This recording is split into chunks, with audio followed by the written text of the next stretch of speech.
The Bitcoin Group, the American original. For over the last 10 years, the sharpest Satoshis, the best Bitcoins, the hardest cryptocurrency talk. We'd like to welcome our panelists, Victoria Jones from Satoshi's Page, Hello, hello. Josh Shigala from the Standard.io, Oh, I didn't see you come in. Good morning. and I'm Thomas Hunt from the World Crypto Network. Moving on to issue one. Issue one, Bitcoin tops $63,000 a coin for the first time since November 2021. Spot Bitcoin ETFs are seeing massive inflows of money, and Bitcoin is crossing $1,000 milestones one after another in quick succession. As well as one new reason for the Bitcoin mania, simply not enough supply. There's a fundamental law of economics at play in the new Bitcoin market mania. It's supply and demand. Yes, the media is waking up to the halvening. Victoria Jones, what do you think about the price of Bitcoin and the upcoming supply halvening that will cut the supply of Bitcoin in 50%, down by half? Yes, it's very exciting. We've wasted a long time for this in anticipation of it. Historically in Bitcoin's price cycle, there's always been an exponential rise sometime after the halving. Often what happens is it will kind of settle down after the halving and then there'll be another exponential rise. But it does appear that the ETFs have completely changed the game this time, and they're all fighting over the few Bitcoins that Bitcoiners won't let go of. So yeah, it'll be interesting to see what happens. Well, I want to stage the first complaint here. I am mad. I am upset. Why didn't we have these stupid ETFs years ago when the price of Bitcoin was nothing, when all of us probably had more coins? Why couldn't they have gotten their business together and started buying these obviously great assets called Bitcoin? I was talking to my brother today about how we don't even really need to do this work anymore. People on CNBC who are famous CEOs and rich people are telling other people how great Bitcoin is. We don't even need this grassroots thing anymore. That's how far we've come. That's what we have. But again, what if this had happened 2 years ago, 4 years ago, 6 years ago with the Winklevi or other people? We would have this same effect of big money coming in and hoovering up or vacuuming them up all the Bitcoin. And Adam Back also said 100K before the halving, which is now back on the table as a possibility. Josh Shigala, what do you think? The big money people are here. Suddenly Bitcoin's not for criminals anymore. Suddenly it's 10% of everyone's portfolio. Yeah, I'd like to see an apology from some of these headlines as well. So the stuff that we had to fight against along the way has been crazy. But yeah, I don't know, man. Like once everybody's in the money, and remember, folks, please remember, it doesn't just go up. And the thing is, once people have a good amount of profit, they start to, their better half goes, you better sell a little bit. You've already made 200% or whatever it is, or 115, but you've already made 15%. That's where it starts. So it can get really intense in the family home when it's going up like this. And that people that are in the profit now have been waiting 4 years, some of them. And so there are a whole bunch of people that have got a lot of pressure behind them. But the difference this time is that you do have BlackRock and 9 other ETFs, by the way. I pick on BlackRock because it's the brand, but there's 9 other quite large ETFs that are very well connected. And more to be greenlit in Europe soon as well, probably. Well, and the real horror show is here, right, Josh? The banks are literally buying up your Bitcoin. When you lose interest, when you give up on Bitcoin and you sell, the banks come in and buy it up. And it's the kind of thing where I used to tell people, try to get one Bitcoin. It's only $500. It's only $1,000. It's only $20,000. It's $50,000, right? It's no longer possible to say to a normal person, just get a Bitcoin. Maybe half a Bitcoin, maybe a tenth of a Bitcoin. But if these bankers keep buying it up and they have no reason after they've bought it. They don't have to sell to pay rent. They don't have the problems that you have. You get in a car accident, you owe a bunch of money. Stuff like this doesn't happen to the bank. So they can buy and hold on a system, on a strategy. And I think we're going to see that, right? Yeah, that's right. But they also will sell. You know, a lot of people talk about buying, but there's people that will also sell the ETF. So yeah, interesting times, interesting times. It's amazing that we're already at 62. This 100 push-ups per day till $100. It's not going to be that hard. It's a lot of push-ups. Let's go to the next issue before we predict the price. Issue 2, Merrill Lynch and Wells Fargo are taking Bitcoin ETFs even more mainstream.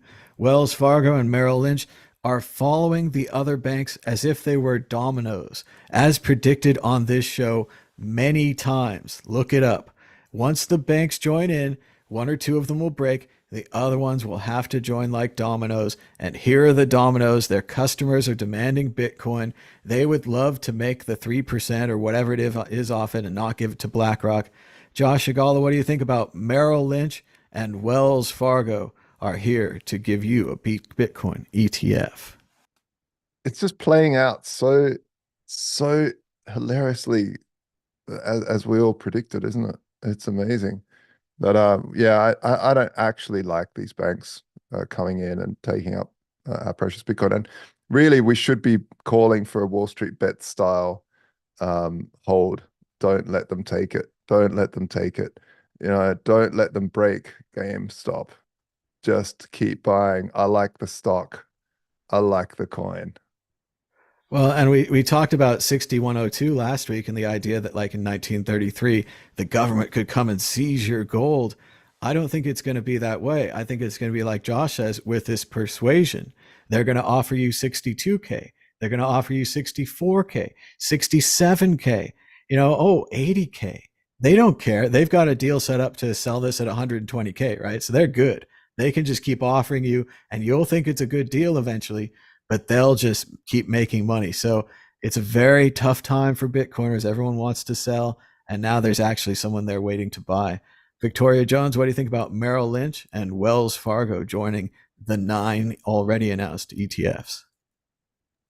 Yeah, I mean, they're all piling on the bandwagon, and of course, we've seen in Bitcoin's history that it goes through these phases. I mean, the ETF funds are run by human beings who are just inclined to be emotional as us normal folks. But what's scary in this situation is that they've got a lot of money to make more mistakes, so they can buy it on the way up and they can also sell aggressively on the way down. And so, those people on the ground who've been, saving in Bitcoin and maybe seeing it as an alternative to a pension could easily be wiped out by those kinds of shenanigans. So in many ways, the game gets even more dangerous. And in fact, the faster and higher it goes up in a short space of time, you could equally see the same thing in the opposite direction. And of course, all you need is that kind of volatility to really shake out some of the normal retail investors. And that's probably what they're counting on, because people will be going, oh my God, it's about to reach the all-time high, which is when it's gone a parabolic bump. Now is the time to buy. And then before you know it, they've taken the floor out of the market. They've got the power to do those games. And even though it seems to be going parabolic because GBTC has slowed down in its selling, they've still got a large number of Bitcoins that they want to sell. I believe in one of the articles, apparently the US government still owns 215,000 Bitcoins, still got, the Mt. Gox Bitcoins that people talk of selling, so there are still some hidden large players that could suddenly, dump Bitcoins on the market. So I wouldn't say we're out of the woods completely. I don't feel that way. And also, if you look at the wider financial system, I mean, a lot of people worry about the fact that BlackRock could take over Bitcoin, which I don't think is a serious consideration really. But I think what the main risk I've always highlighted has been about these ETFs is that they have the potential to break the entire financial system. The way in which our existing financial system is structured is very precarious. And one of the reasons it's been allowed to be built this way is because we didn't have a sound money system. And ultimately, that's what Bitcoin is designed to introduce. And the traditional financial system, not only is it precarious, but it's also highly leveraged.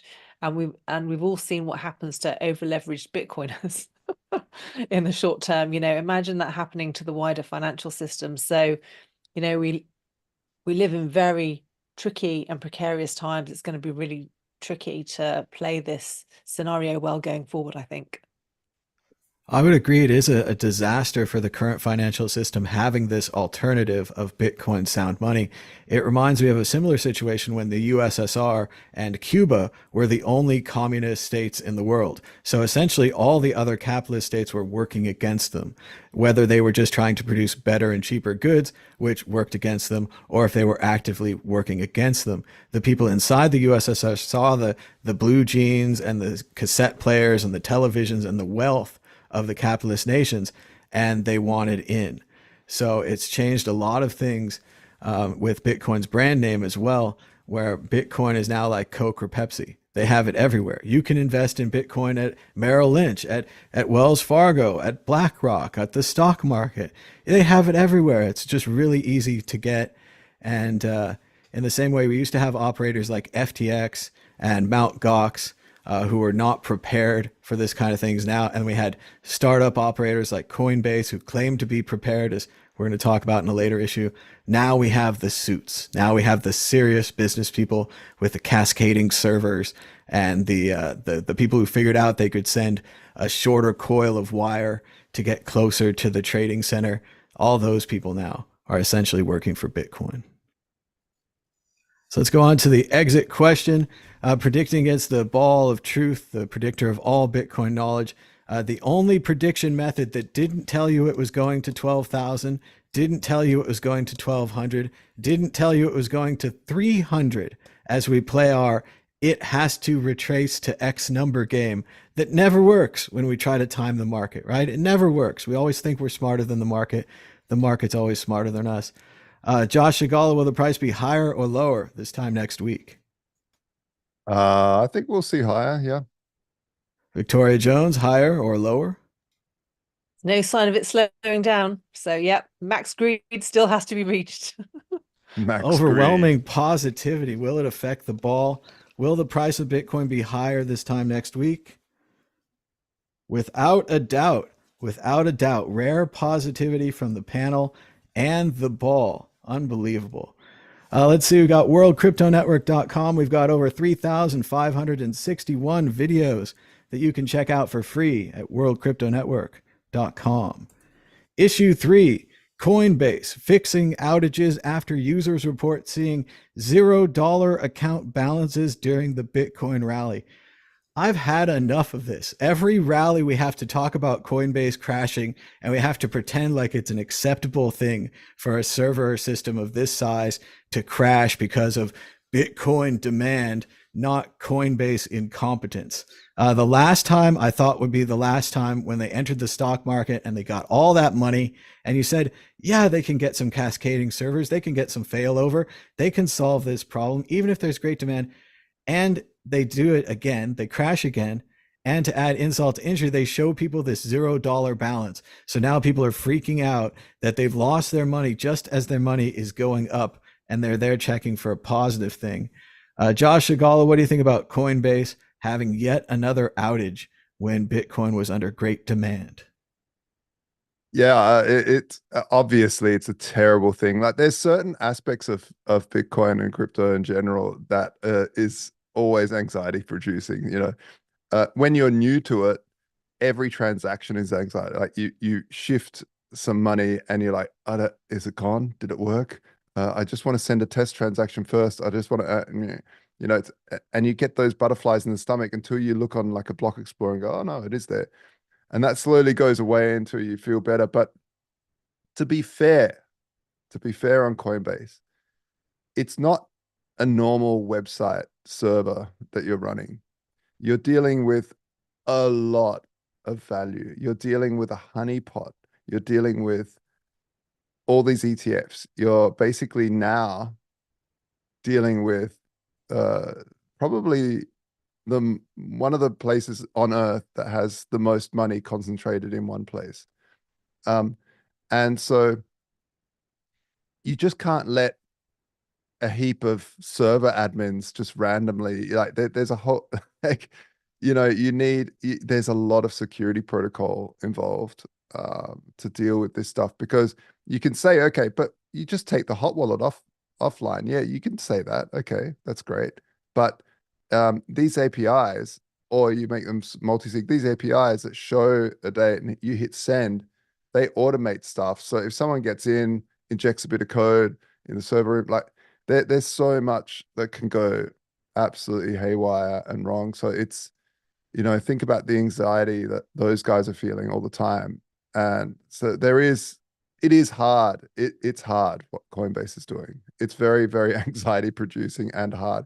And I think it's a massive attack vector on the system, that the fact that the SEC is so incompetent that they would allow ETFs to all use Coinbase, all of them, every single one of them uses Coinbase as a custodian. Like, that's just demented. That's such demented logic, and waiting for Bitcoin to die, because it's like what they're doing is almost impossible. Almost impossible, but they do it. So I look up to them and applaud how they haven't really had a major attack. Yeah, they've been dicks. They've reported stuff to IRSs and the whole book. They've done a whole lot of stuff that's sort of a bit meh. But in a lot of ways, Josh, didn't Coinbase kind of cause this and bring it on themselves when they bought their competitor Zappo, that was providing this kind of vaulting facility where Zappo could have been a custody thing, Coinbase could have been a different thing. Coinbase, like Apple, just goes into everybody's markets and makes the same app, and then we're left with no competition, no way to spread it out. When if they maybe weren't so greedy for holding the whole market, they could have said maybe having Zappo is good. Having these other competitors, like having Binance as a competitor rather than this kind of, Julius Caesar stabbed in the back 8 times, wandering around waiting to die. Like, maybe that would be better for the market if we could hold these people up, like the FTX situation as well. If FTX had survived, FTX, Binance, Zappo, Coinbase, now we have 4 places we could have custodied. Obviously, FTX would have been a disaster. More places better, less places better. What do you think, Josh? Well, if one goes down and you've split it across 4, that's better than you've got one and that goes down, right? Obviously, it's still absolutely atrocious, and it would cause a huge crater in that graph of ours that we're loving at the moment. But yeah, it is horrible. Hold your own keys. ETFs make that impossible. ETFs is what's sucking up all of the Bitcoin. Yeah, it's scary. And we have other, you mentioned before, Victoria, this is a little bit off topic, but you mentioned the existential stuff like Mt. Gox coins, all these different coins. The government's got a bunch of coins. There is one more that existential threat that I want to talk about a little bit, just drop, because I do think it's existential enough that Kraken and all these people are putting money behind it, and that is taking Craig Wright to court. Now, if the court states that he is Satoshi, which could happen, there is a non-zero chance. And what would happen in that case?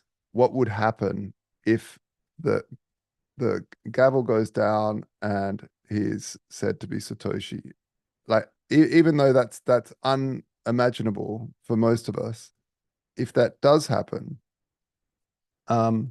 we could see a huge drop in Bitcoin as well, because maybe then Craig goes on a rampage suing people for whatever, using his technology, and BSV skyrockets, and I don't know, like, what would happen? So there's a lot of different existentials out there. It's not the story's not written yet fully. So yeah. More crises, Josh. I thought we were done when we had the Mount Gox collapse, the Silk Road collapse, all the other systems that we could see coming that were weak. But yes, more drama in Bitcoin. I don't know if Oh, I Craig thought was we were done if that when that ball said no doubt we're going the up. ball said no doubt. So I think we're still pretty good. Yeah, the Craig Wright trial, I'm not that worried. It seems like he's losing really badly. I think he's likely to be declared not Satoshi. But I think his action is the same either way. He's got this patent play. He's got all these patents. He's going to sue anyone that uses his patent. I see him doing that if he's declared Satoshi or if he's not declared Satoshi. So we'll have to see about that either way. I do think that Coinbase could have had a more graceful fail than zero.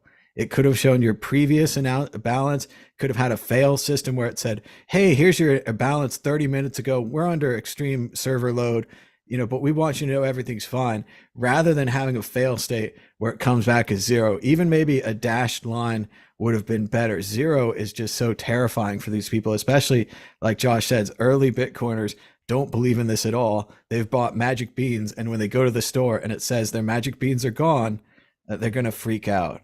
And again, we told you the banks would buy. We told you it was your chance to buy Bitcoin before the banks and that it would be gone. And now it's gone. And now you're around here saying you'd buy Bitcoin if only it would go down, if only it would go down again. Victoria Jones, what do you think about Coinbase? Once again, having outages, showing us what a young and immature industry we really are. Yeah, it's interesting, isn't it? I mean, I was around for the parabolic rise in 2017, and ultimately what started to slow that down was Ethereum started breaking, a number of the exchanges started breaking. I mean, we've kind of seen this before, and often that can be the sign of a top, because in one of the previous articles where it said how many ETFs were getting involved, one of the few that isn't getting involved still is Vanguard, because they define it as a speculative asset. And in many ways it is, it's still early technology. We've still got a lot of issues to iron out before it becomes what everyone hopes it will. And the trouble is, a lot of people are buying it based on its potential. And because there are so many people who don't fully understand what it is they're buying, the moment something like that happens, it becomes catastrophic, and causes them to sell. Now, presumably with the ETFs and the banks getting involved, they're going to be people who've done more of their due diligence. But as we've seen, they're not immune to stupidity either. So, and this is the first time they've done this. I think it's the first time you go through this cycle that hits you the hardest, and then next time, but yeah, I still think all of that has yet to play out. It is still early days. All right, let's move on to the exit question. I want you to give a letter grade to Coinbase, A being excellent, F being fail. How would you rate Coinbase right now, Josh, given that they did crash again? A C. C plus. C plus. C plus needs improvement. Victoria Jones, how would you grade Coinbase on an A to F scale? Oh, I'd give them an E. I mean, at this stage of the game, it's criminal, really, isn't it? Especially with the banks getting involved. I mean, it's just a recipe for disaster. You can just see it coming. So, yeah. Sorry. It is a horribly... manipulation. You could call it manipulation. It does. It, like ETFs, Victoria said, that cuts off the momentum of the market. We were flowing forward. Suddenly we're not. Last time, I think the FTX disaster helped kill a lot of that good feeling. Yeah. And it could be like, we can't get enough ETF coins. We can't halt the market, drop the price. Okay, zero. Yeah, push the crash website button. Push the crash website button to save us. We can't get enough new Bitcoin. We can't satisfy the customers. We're just going to run out. So we push the crash website button. Yeah, well, they did it with GameStop with the buy button. They turned off the buy button. Take it down, yeah. But we need to get back to that momentum and that good feeling. And so we're going to go to issue 4 of Video Daily Double with Jim Cramer live on CNBC. Take it away, Mr. Cramer. There's underperformance, okay? Okay, let's suppress it. I don't want to. What has Bitcoin ever done for mankind? Are you ever on a Bitcoin phone? Watson, come here, I need you. I mean, what is it? Well, coming up, United about Healthcare Revolve? is apparently in. There's underperformance. What has Bitcoin ever done for mankind? Have you ever used a Bitcoin phone? A reference to Alexander Graham Bell that he doesn't think we're going to get. Watson, come here, I need you. Also the name of IBM supercomputer Watson and Sherlock Holmes' assistant. But yes, Jim Cramer is back and he hates Bitcoin. He attacks it. What has Bitcoin ever done for mankind? Victoria Jones, help him out. What has Bitcoin done for mankind? Oh, that clip, honestly, as much as he seems like an idiot, it does kind of break your heart. He looks pretty devastated, doesn't he? It's just like, how can I be so wrong? And it's just like, I could have told him my book. I wrote it in 2020, Truth Decay, How Bitcoin Fixes This. It's like he just doesn't get it. So I should send him a copy. Go, there. You can read this. It's not too late. It's still early. We said so on the World Crypto Network a few weeks ago. It is great. He's live on TV. They switched the chart behind him to the Bitcoin chart because clearly that's what he's going to talk about. And then he compares it to Apple and he's like, yeah, they're not making a phone. All they're doing is allowing people to send value or wealth across the internet, a network, without a third party, without using one third party like Bank of America that could say, no, you don't get to send any more money today, or you sent too much money, or you can't send money to that political cause because we disagree with it. It's a network that does that. It obviously has value. It obviously has more value than an Apple phone. And I like Apple stock. It's done great for me. I like Apple products. But at the same time, I'm holding Bitcoin because Bitcoin is that network that allows people to send around value or money across the internet. And it's such a great tool. We've talked before how it's like a Swiss Army knife. We could be talking value like you're an exchange and you need to borrow $10 million overnight from the overnight window. You'd have to pay a percentage on that if you used a bank, but if you used Bitcoin, you could send it for pennies. Or on the other side, if you want to do a micropayment, you could use the Lightning Network and you could send fractions of a penny with a Satoshi using the same value network that this time, unlike the internet, which we didn't get to invest in, even though we used it a lot, or MP3s, again, not getting to invest in, no one could buy Schaffenstein or whatever the company German name was that made MP3s. But this time you got a chance to invest. We talked about it for 10 years, begging you to invest, begging our friends to invest, our family to invest.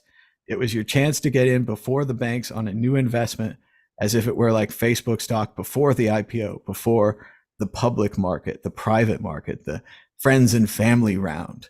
That's what we tried to get you in on. But Josh Shigala, obviously Jim Cramer missed it. He sold his Bitcoin. He lost money. He feels sad. He's lashing out publicly on national, international television. What do you think, Josh? I mean, he is a character. He's meant to be a character. He's not only a character, he's a caricature. He's even got the big buttons. He's meant to be a clown, a jester of sorts in this market. And the thing is that he, like many, told people to sell at the bottom or didn't talk about it at all. And at the top, they're just depressed because it's, doing what is unconscionable to them. And when they says, what has Bitcoin ever done? Yeah, like you said it spot on. It allows you to hold stateless value and hold it in your possession without anybody being able to take it away. And this has always been the selling point, and the fact that there's only ever going to be 21 million of them. Like, how daft do you have to be?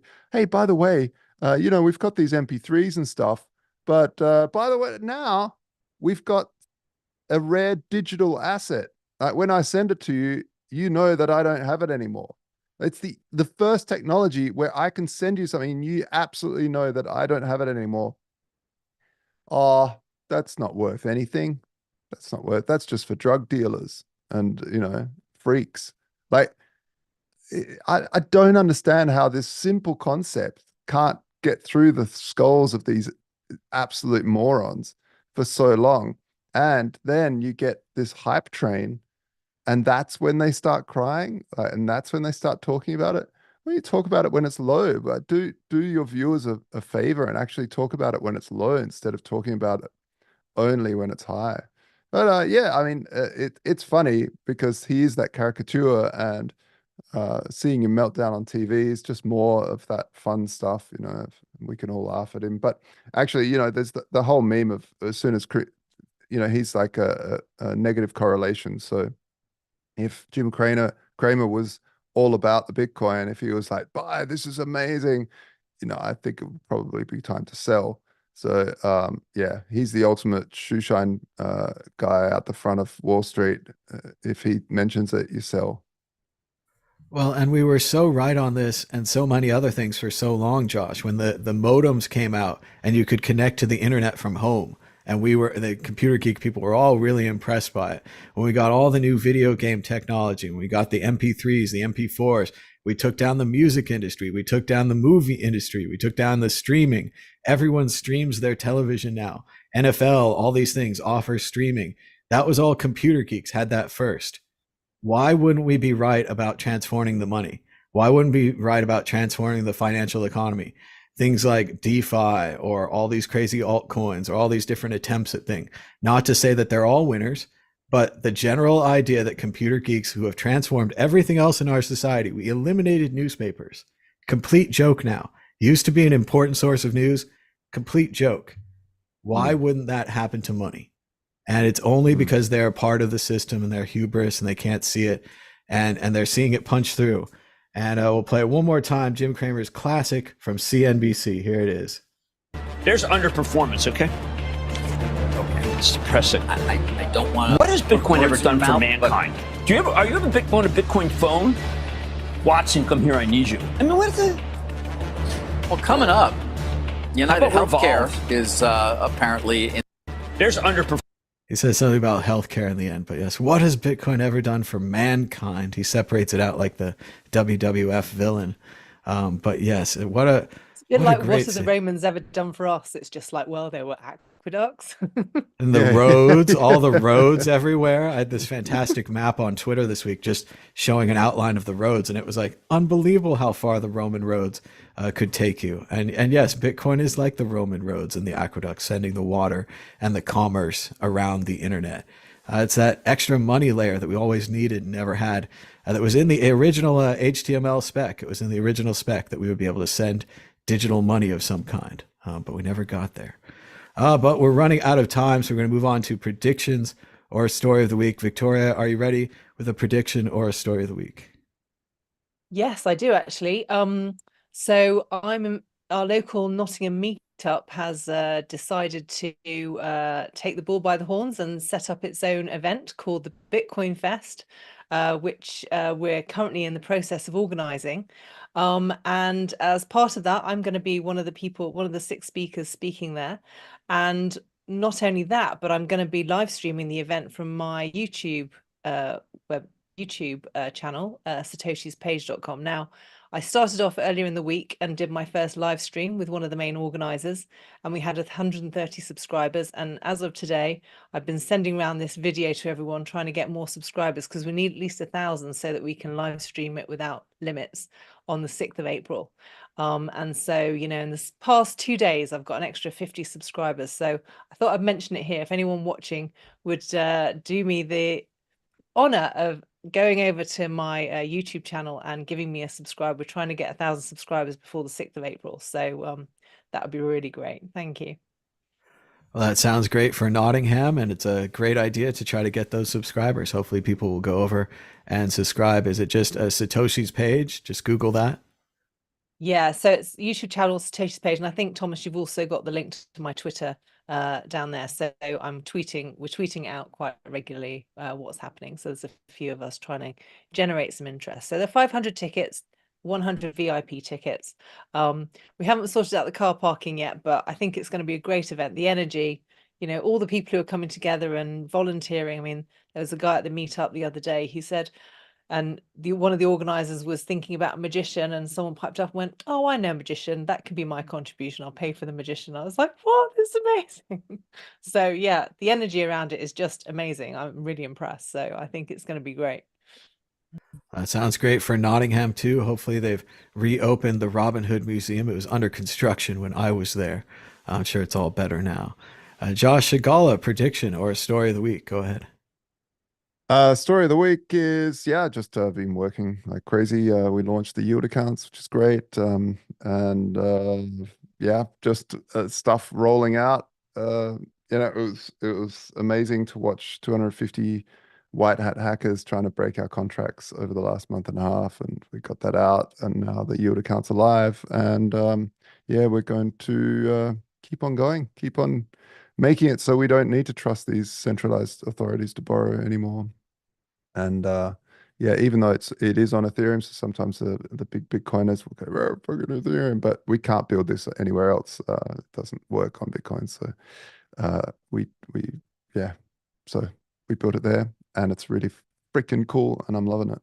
So yeah, check us out, subscribe, and like this video too, by the way. Let's get this up. The story of the week is obviously that I shaved my beard, but that it will grow back. There you go. Everything works out in the end. Surprise, surprise. Thanks to everybody for joining. Be sure to give us a thumbs up down below. Until next time, bye bye. Bye. Wrong button. Wrong button.